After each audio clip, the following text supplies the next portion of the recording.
Hey guys what's up, कैसे हैं आप सभी लोग। बहुत बहुत स्वागत है आप सबका आज के इस अमेजिंग से सेशन में।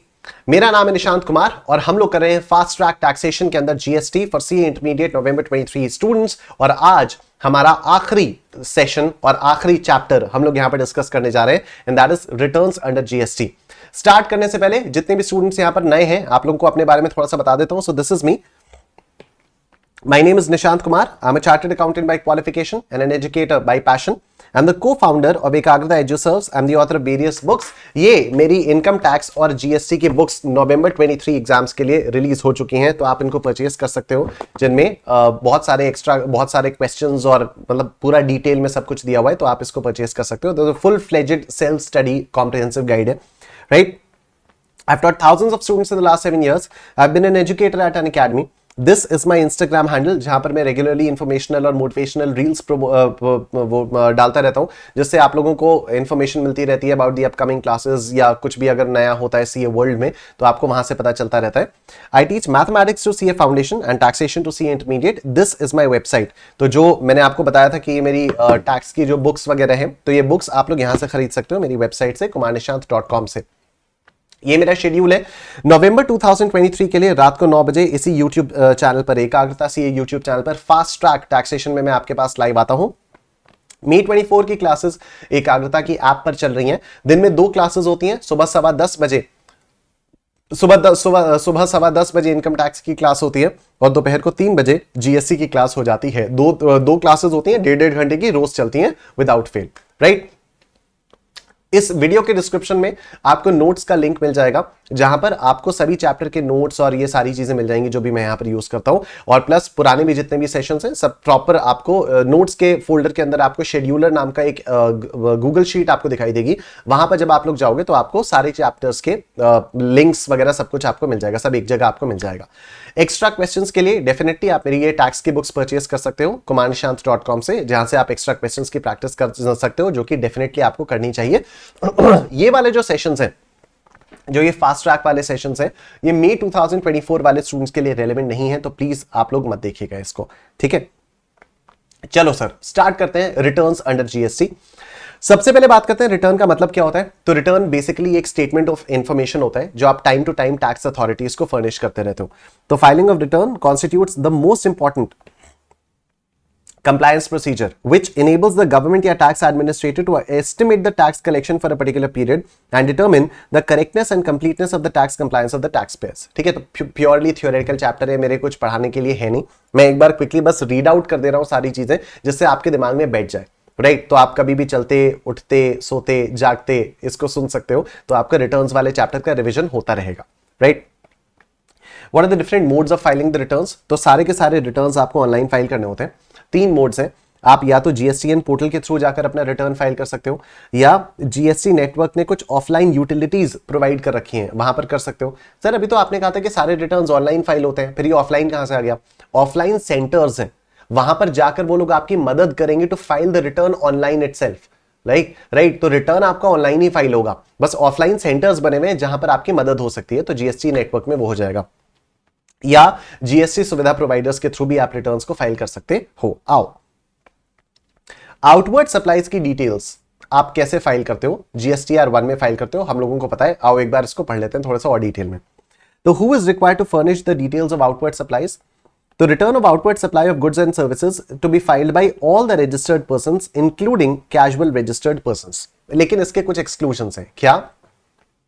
Input service distributor, non resident taxable person, composition taxpayer, person deducting tax at source, person collecting tax at source, या supplier of OIDAR services located in non-taxable territory providing services to a non-taxable online recipient। तो इन लोगों को outward supplies की details furnish करने की जरूरत नहीं होती है। आगे देखो, what is the form for submission of details of outward supplies? तो जीएसटीआर 1 होता है। तो form for filing return of outward supplies is GSTR 1 which can be furnished electronically on portal or through a facilitation center।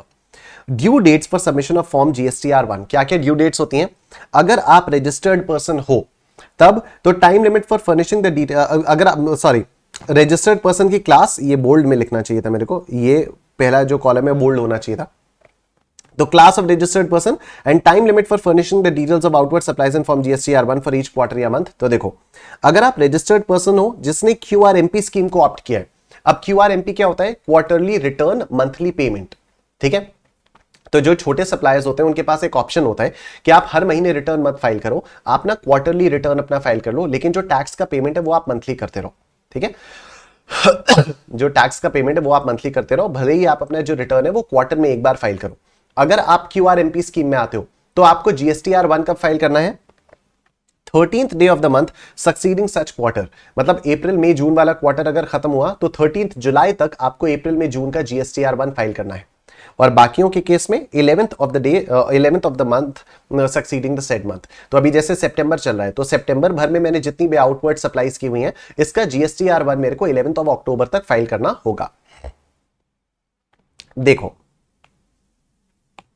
Invoice furnishing facility for tax payers opting QRMP scheme. अब QRMP scheme में क्या हुआ, मैंने आपको बताया quarterly return monthly payment. ठीक है, input tax credit वाले चैप्टर में हम लोगों ने बात की थी कि अगर कोई सप्लायर अपना GSTR1 फाइल करेगा तभी रेसिपिएंट के पास GSTR2A और 2B में वो रिफ्लेक्ट होगा, और जब GSTR2A 2B में रिफ्लेक्ट होगा तभी आप उसका क्रेडिट ले पाओगे।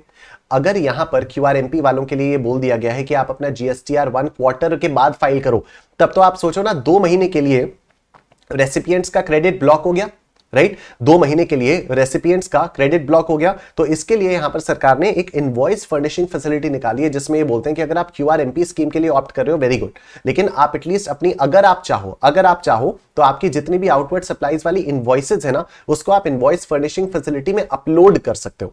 अगर आपने उनको अपलोड कर दिया पहले 2 महीने की, क्योंकि तीसरे महीने के बाद तो आप एनीवे GSTR1 फाइल करोगे, राइट? तो जैसे अप्रैल मई जून है, अब आप जुलाई में तो एनीवे आप GSTR1 फाइल करने वाले हो, बट अप्रैल में जो आपने आउटवर्ड सप्लाईज की, मई में जो आपने आउटवर्ड सप्लाईज की, उनके लिए आप क्या करो, उनके लिए जितनी भी इनवॉइसेस थी उसको आप इनवॉइस फर्निशिंग फैसिलिटी में अपलोड कर दो। ठीक, तो इनवॉइस फर्निशिंग फैसिलिटी एक ऑप्शनल फैसिलिटी है provided to quarterly tax payers who are in the QRMP scheme to file their details of outward supplies in the first 2 months of the quarter between the first day of the succeeding month till the 13th day of the succeeding month, up to a cumulative value of 50 lakh rupees in each of the first 2 months of the quarter, to pass on the credit to their recipients। ठीक है, तो अप्रैल में जितनी भी आपने outward supplies की उसकी आप IFF में सारी इनवॉइसेस अपलोड कर दो टिल 13th ऑफ मई। मई में आपने जितनी भी सप्लाईज की उसकी आप IFF में सारी इनवॉइसेस अपलोड कर दो टिल 13th ऑफ जून, और जून में जो आपने सप्लाई की उसके लिए आप GSTR1 तो जुलाई में फाइल करने ही वाले हो। ठीक, देखो, what are the cases where a registered person is debarred from furnishing details of outward supplies in GSTR1 या IFF? कुछ केसेस ऐसे भी होते हैं जहां पर आपको मना कर दिया जाता है कि आप GSTR1 फाइल नहीं करोगे। ठीक, क्या? Registered person is not allowed to furnish GSTR1 if return is not furnished in form GSTR3B for the preceding month। ठीक है, अब रिटर्न होता है, मंथली रिटर्न आपको फाइल करना होता है। तो सपोज मैं एक सप्लायर हूं, ठीक है, क्या क्या रिटर्न्स फाइल करने होते हैं, ये GSTR3B के बारे में भी मैंने आप लोगों को इनपुट टैक्स क्रेडिट में बताया था। ठीक है, कि GSTR1 सप्लायर फाइल करेगा। अब मैं रेसिपिएंट हूं, मेरे GSTR2A 2B में आ जाएगा वो, मैं भी किसी ना किसी के लिए तो सप्लायर ही होऊंगा। मैं अपना GSTR1 फाइल करूंगा अगले महीने की 11 तारीख तक। मेरे सप्लायर ने जो GSTR1 फाइल किया होगा, मेरे सप्लायर्स ने जो GSTR1 फाइल किए होंगे, उनका रिटर्न, उनका मेरे को रिफ्लेक्शन आ जाएगा GSTR2A 2B में, और फिर मेरी जितनी आउटवर्ड सप्लाईज थी उसपे मेरी जो भी आउटपुट लाइबिलिटी बन रही थी माइनस जो भी मेरा क्रेडिट आ रहा है GSTR2B के अकॉर्डिंग, जो भी डिफरेंस है वो मेरे को कैश में पे करना होगा, और मुझे 20 तारीख तक, अगले महीने की 20 तारीख तक GSTR3B फाइल करना होगा। ठीक है, तो अगर मैंने सितंबर महीने का GSTR3B 20 अक्टूबर तक फाइल नहीं किया, ठीक है, अगर मैंने सितंबर 2023 का GSTR3B 20 अक्टूबर तक फाइल नहीं किया, तो अक्टूबर महीने का GSTR1 मैं नवंबर में नहीं फाइल कर पाऊंगा, मेरे को मना कर दिया जाएगा। ठीक, दूसरा, registered person is not allowed to furnish GSTR1 या IFF if the person opting for QRMP scheme has not furnished GSTR3B for the preceding tax period, मतलब preceding quarter। ठीक है, तो अगर QRMP वाले ने भी GSTR3B फाइल नहीं किया तो अब देखो एक अमेंडमेंट आया है, सुनना।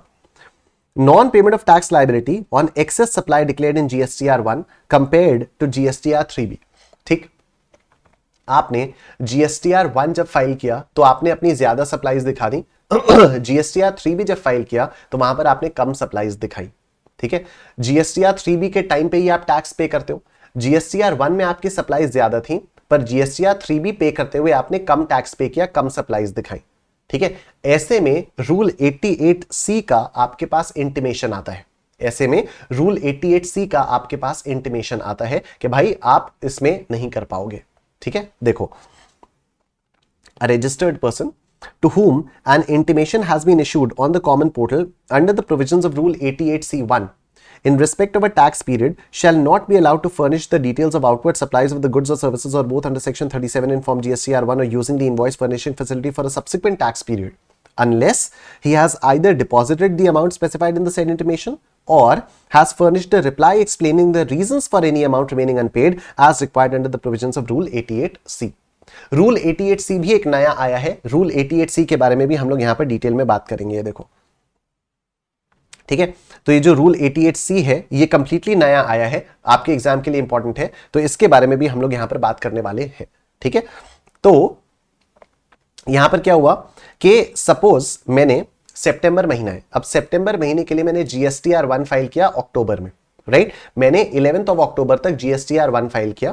जीएसटीआर 1 में सपोज मैंने दिखा दिया कि मेरी 5 लाख रुपीस की आउटवर्ड सेल्स थी। अब 5 लाख रुपीस पर जीएसटी की लायबिलिटी 18% के रेट से कितनी आएगी, जितनी भी आएगी 18%, चलो 10 लाख मान लेते हैं, 10 लाख मान लेते हैं, तो 1,80,000 रुपए, 18% 1,80,000 रुपए की मेरी आउटवर्ड लायबिलिटी आनी चाहिए थी। लेकिन जब सितंबर महीने का जीएसटीआर 1 मैंने 20 अक्टूबर तक फाइल किया, जब मैंने सितंबर महीने का जीएसटीआर 3B 20 अक्टूबर तक फाइल किया, तो वहां पर मैंने अपनी आउटपुट लायबिलिटी 1,80,000 रुपीस की जगह 1,80,000 रुपीस की जगह सपोज 1,50,000 दिखा दी।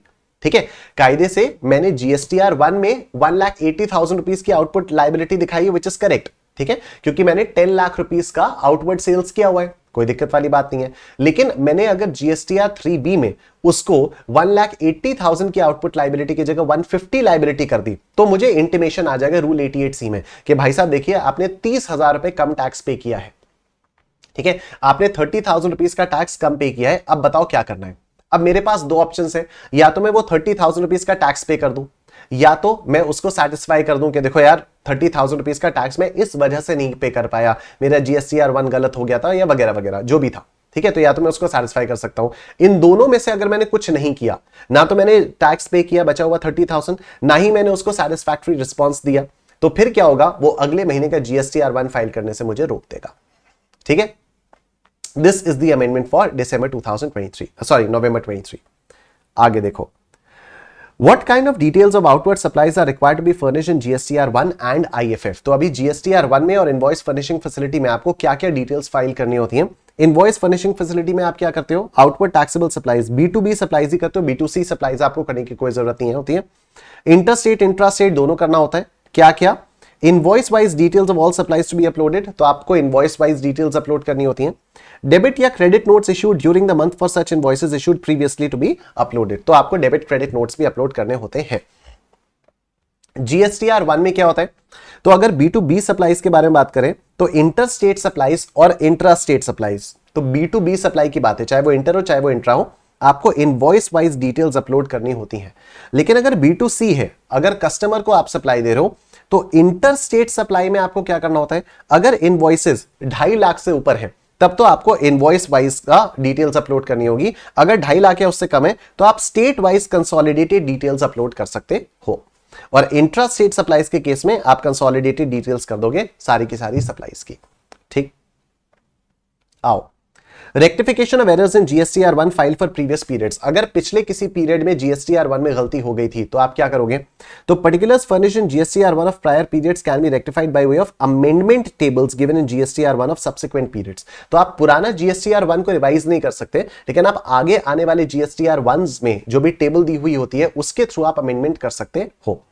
Maximum time limit within which such amendments are permissible is earlier of the following dates, 30th day of November following the end of the financial year to which such details pertain। तो for example financial year 22-23 की क्या हो जाएगी, 30th November 2023, या date of filing the relevant annual return, या जो भी annual return वाली डेट ऑफ फाइलिंग होगी वो, इन दोनों में से जो भी earlier.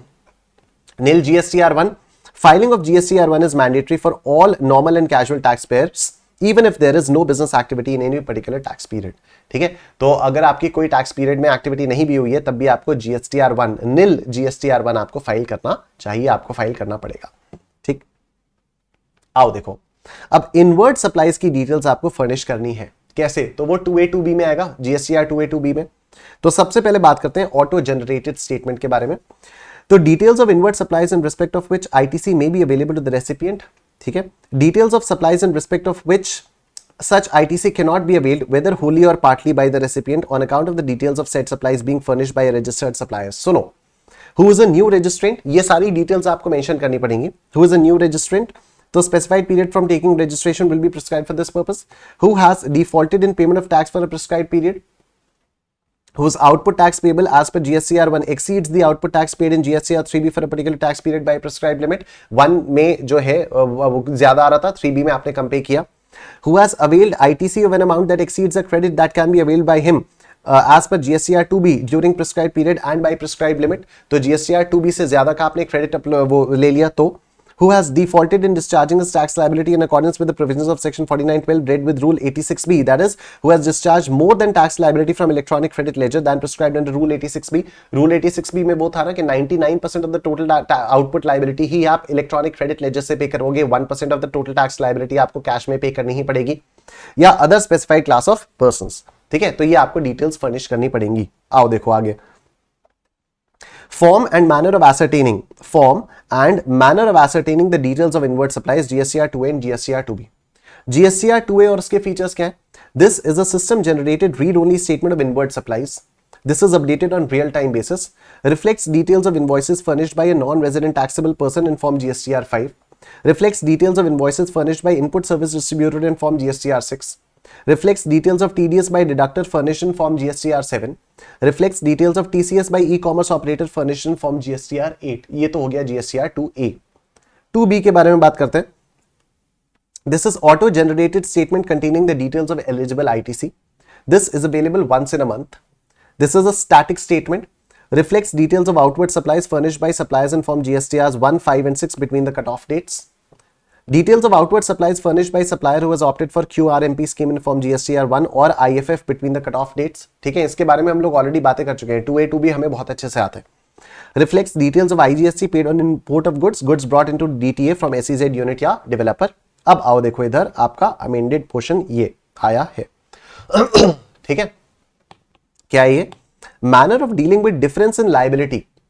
Difference in liability reported in statement of outward supplies and that reported in return. GSTR 1 में कुछ है, GSTR 3B में कुछ है, इन दोनों में डिफरेंस है, उसको कैसे डील करेंगे? तो intimation of difference in liability reported in GSTR 1 and GSTR 3B.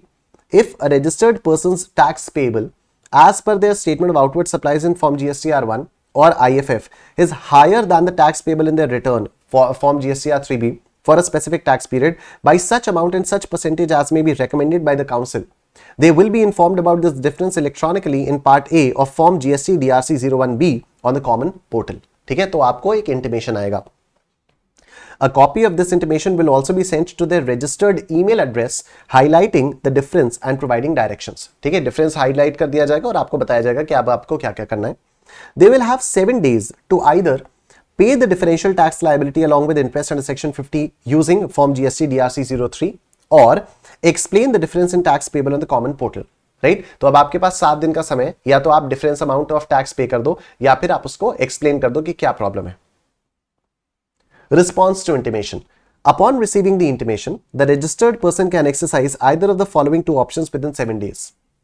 1. They can fully or partially pay the amount of the differential tax liability mentioned in Part A of Form GST DRC 01B along with interest using Form GST DRC 03. They need to provide the details of the payment in Part B of Form GST DRC 01B on the common portal. Alternatively, they can provide an electronic reply on the common portal within the 7-day period explaining the reasons for any unpaid portion of the differential tax liability mentioned in Part B of Form GST DRC 01B. ठीक है, तो या तो आपने tax को पे कर दिया या आपने उसी कॉमन पोर्टल पर एक रिप्लाई डाल दिया ये बताते हुए कि क्यों ऐसा अनपेड पोर्शन का रीजन क्या है.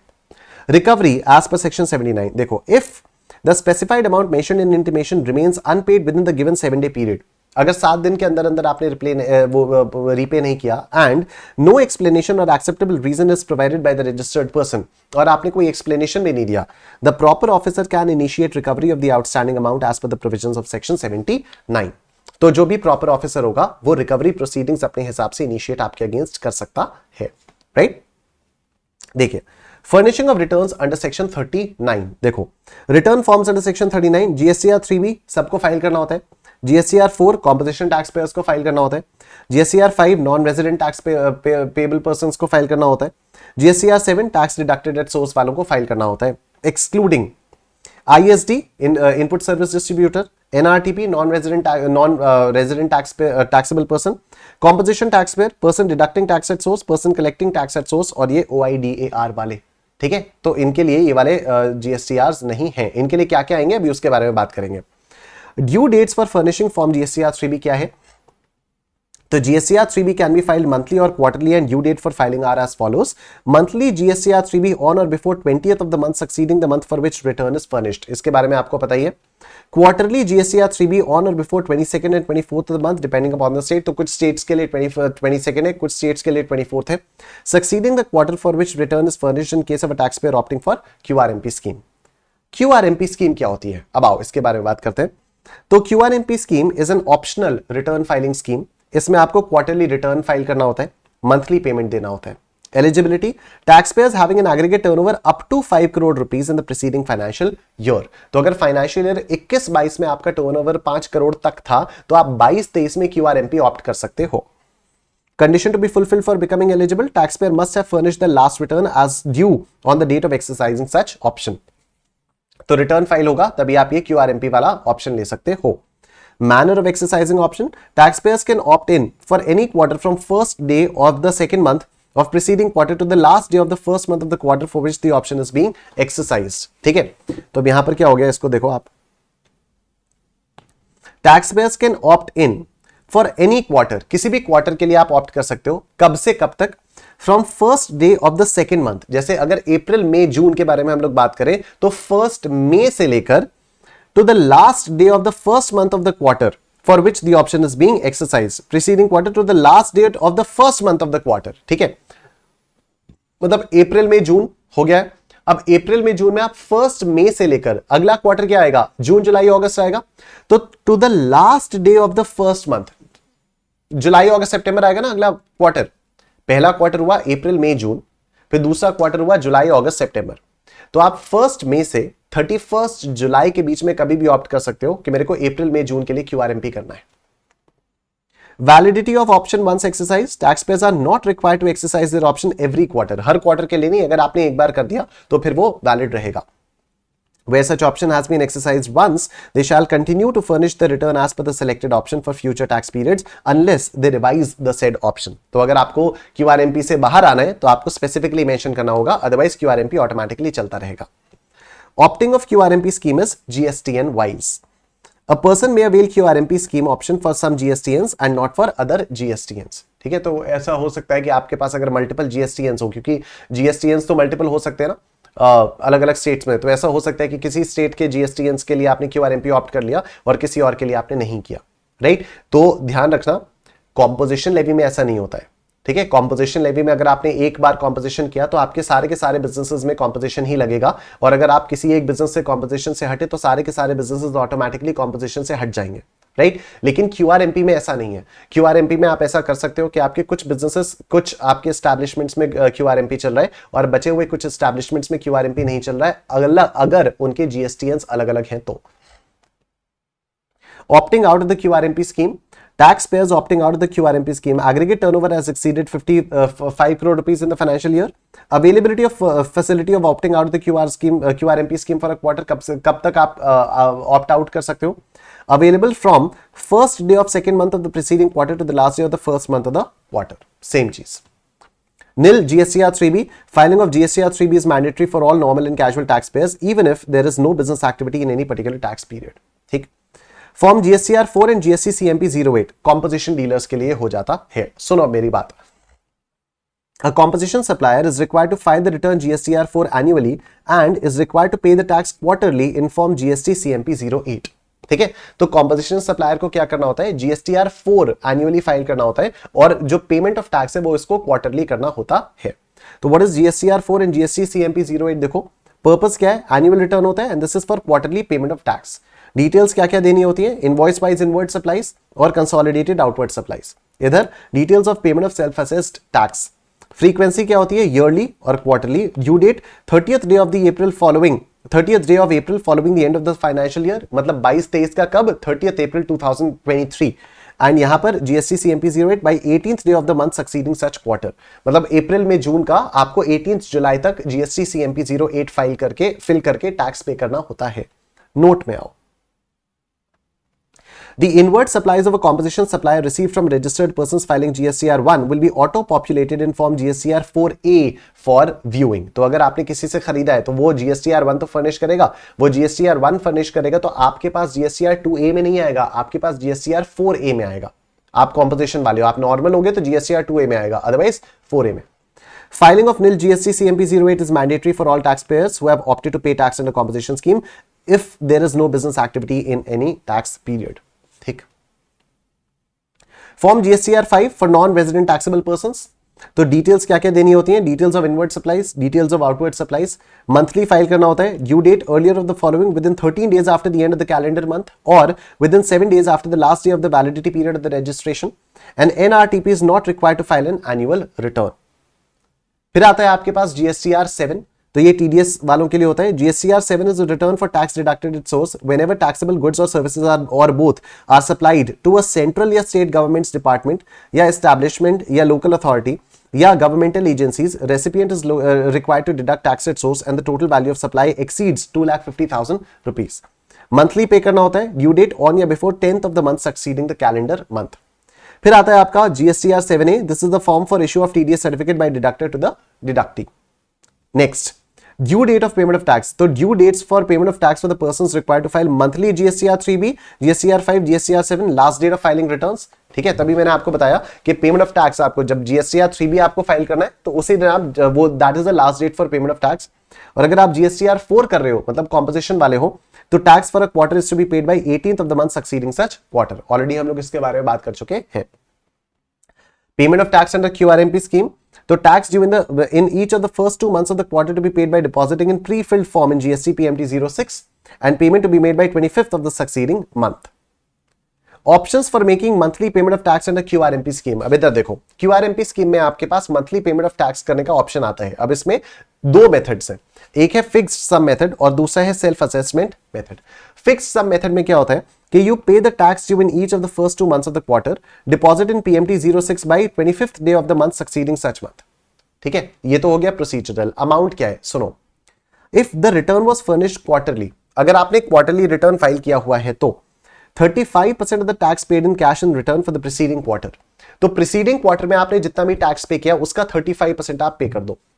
If the return was furnished monthly, tax liability paid in cash at the return of the last month of the immediately preceding quarter। अगर आप मंथली रिटर्न फाइल कर रहे हो तो जो पिछले महीने का रिटर्न था उसमें जितना आपने टैक्स दिया था वही टैक्स आपको मानना होगा। That is a fixed sum method।